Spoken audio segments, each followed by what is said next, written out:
অন্যরা লিখতে থাকলো। বলতে বলতে বলতে বলতে বলতে দীর্ঘকাল পরে তার বলাও শেষ হলো, সবার লেখাও শেষ হলো। এবার বললো, তোমাদের 2-4 জন পণ্ডিত যারা বেঁচে আছে ওদেরকে ডেকে জিজ্ঞেস করো এটা কি। এখন তারা পণ্ডিতরা এসে দেখলো, হায় রে, এটা তো তাওরাতের অবিকল কপি দেখা যাচ্ছে। অতীতে তারা যে তাওরাত পড়তো এটা তো সেটাই দেখা যাচ্ছে। তার অবাক হলো, কিভাবে পারলা তোমার মেমোরির ভেতরে পুরো কিতাবকে সংরক্ষিত রাখতে, অথচ তুমি নবীও না, অথচ তুমি নবীর ডাইরেক্ট সাহাবীও না, কিছু না, কিভাবে পারলা? নবী মুসা তো তাওরাতের হাফেজ ছিলেন, নবী হারুন তাওরাতের হাফেজ ছিলেন, এটা নরমাল। কিন্তু একজন সাধারণ উম্মতি তাওরাতের হাফেজ হবে, ওদের মাথায় ধরছিল না। ওরা তখন বলে বসলো, বুঝেছি, তুমি কোনো মানুষ না, তুমি হলো আল্লাহর পুত্র, সন অফ গড। আল্লাহ তোমাকে জন্ম দিয়ে পাঠিয়েছেন যাতে করে তার কিতাবটা আবারও সংরক্ষিত করতে পারেন। এজন্য কোরআনে 10 নম্বর পারায় সূরা তাওবা খুললে দেখবেন, ওয়াকালাতিল ইয়াহুদ উযাইর ইবনুল্লাহ, ইহুদিরা বলে বসলো উযাইর হলো আল্লাহর পুত্র, অথচ উযাইর কোন নবীও না, নবীও না। নবী হলে তাহলে তো তাও নয়তো একটা ব্যাখ্যা ওরা বার করানোর চেষ্টা করতো, নবীও না।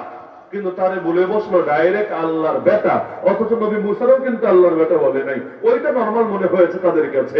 জিবরিল আমিন নিয়ে এসেছে, তিনি প্রচার করেছেন। কিন্তু একজন উম্মত কেমনে পারলো ডাইরেক্ট পুরো কিতাবটা মাথার মধ্যে ঢুকায় রাখতে।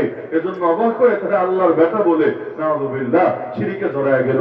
অথচ তারা যদি বাংলাদেশে কোনোদিন আসার কপাল ওদের হতো আর ঘরে ঘরে কোরআনের হাফেজ দেখতে পেত, তাহলে কি মন্তব্য করতো আল্লাহ ভালো জানে। একজন দেখেই মাথা ঠিক নাই, আর হাজারে হাজারে যখন দেখবে। দুনিয়াতে অনেক ছেলেপেলে থাকে না, রাস্তায় বের হলে চোখ আর ঠিক থাকে না। দুনিয়ার এই দৃশ্য দেখে যদি অবস্থা হয়, পাগলা জান্নাতে নিয়ে ছাইরা দিলে আর জান্নাতের হুররা সামনে আসলে ওই সময়ের অবস্থা কি হবে? তো ওদের হালত এমন। একজন হাফেজ শব্দেই খাই মাথা শেষ, আল্লাহর ব্যাটা বলে বসলো। অথচ এখন এক ড্যামরার মধ্যে কত হাজার হাফেজ আল্লাহ তৈরি করে দিয়েছেন, আলহামদুলিল্লাহ। এটা কি আল্লাহর বিশেষ অনুগ্রহ না? এটা কি আল্লাহর বিশেষ দয়া না? এবং এই দোয়া পাওয়ার ক্ষেত্রে ওই যে নবীর দোয়া, সকাল বেলার বরকতের দোয়া, ওই দোয়ার অবদান আছে নাকি নাই? এজন্য যারা ওই ভোরবেলায় কোরআন হিফজ করে না, হিফজ শোনে না, চেষ্টা করে দেখেন না কয়দিনে হাফেজ হতে পারেন। সাধারণত হতেও সময় লাগে, ধরে রাখতে তো আরো বেশি লাগে। হওয়া যদি কষ্ট মষ্ট করে যায়ও মেধার জোরে, ধরে রাখাটা বিশাল চ্যালেঞ্জিংই বটে।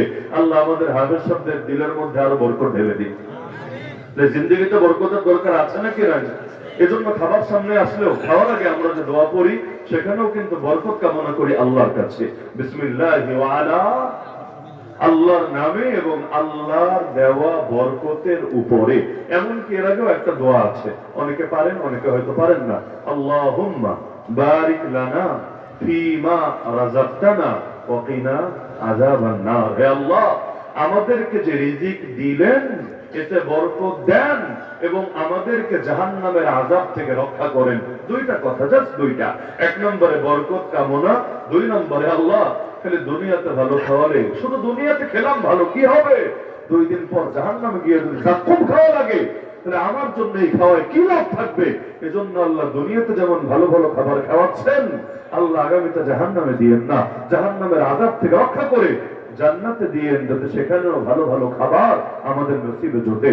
দুনিয়ার খাবার দেখেও আখিরাত স্মরণে পড়ে। কারণ প্রকৃত মুমিন কখনোই পারে না আখিরাতকে সম্পূর্ণ ভুলে থাকতে।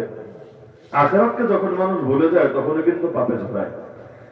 আখিরাতকে যখন ভুলে যায় তখনই পাপে জড়ায়।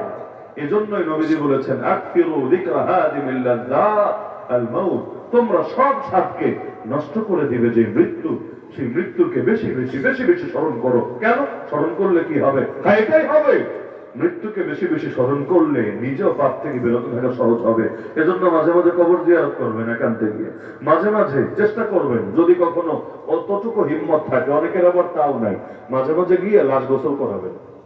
একদিন করেন না, একদিন কাফনের কাপড় পরেন না, লাশটা খাটে নিয়ে কবর পর্যন্ত যান না, এরপর হাতে ধরে কবরে নামান না, এরপর অন্তত 2-1 সপ্তাহ যদি ভেতরে আলাদা ভয় কাজ না করে বললেন, আমাকে আলাদা একটা আসর আছে গুরু, জানাজার একটা ফজিলত। এটা আমরা ছোটবেলায় মনে পড়ে, কখনো এমন হয়েছে যে এলাকায় অনেক মহব্বত যাদের সাথে হঠাৎ কোন অ্যাক্সিডেন্টে মারা গেল, ওই জানাজাগুলো বহুদিন পর্যন্ত ভেতরে আলাদা একটা ভয় জাগ্রত রাখতো।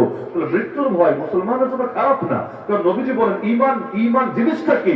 ঈমান হলো আশা আর ভয়ের মাঝামাঝি। আহলে সুন্নাত ওয়াল জামাতের আকীদা এটা, আল ঈমান বাইনাল খাউফি ওয়ার রাজা। ঈমান হলো ভয় আর আশার মাঝামাঝি। ঈমানের জন্য ভয়ও লাগবে, যদি মরার ভয়, আখিরাতের ভয়, কবরের আযাবের ভয়, জাহান্নামের ভয় সব হারায়া যায়, ঝামেলা আছে। আবার ঈমানের জন্য আশাও লাগবে, আশা খালি